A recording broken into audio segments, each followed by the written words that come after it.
Hello, আজকে হচ্ছে তোমাদের বলতে এসেছি যে হোলির আগের দিন সবাই ন্যাড়াপোড়া করে, বাচ্চারা সবাই। এখনও অনেক টুকটাক দেখা যায়, এখন আসলে মাঠঘাট পাওয়া যায় না তো।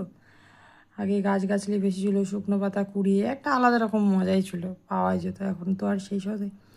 তার থেকে বড় হোলিতে মেন জিনিস সেটা হচ্ছে সেই রেশনের যা লাইন, তার থেকেও বেশি লাইন মদের দোকানে। আর দ্বিতীয়ত আমাদের যেটা মেন চাট, মাংসের দোকানে। এবার লাইনটা গিয়ে দেখো, দাঁড়িয়ে মানে রেশনের দোকানে ওর থেকে তুমি আগে পেয়ে যাবে। এত বড় লাইন, মানে দেখলাম আসার সময়। মানে জানি মদের দোকানে আরও লাইন হয়, হোলিতে তো আরও স্পেশাল 2-3 দিনের আগে থেকেও হয়তো অনেকে রেখে ফেঁকে দেয়, বিশাল ব্যাপার।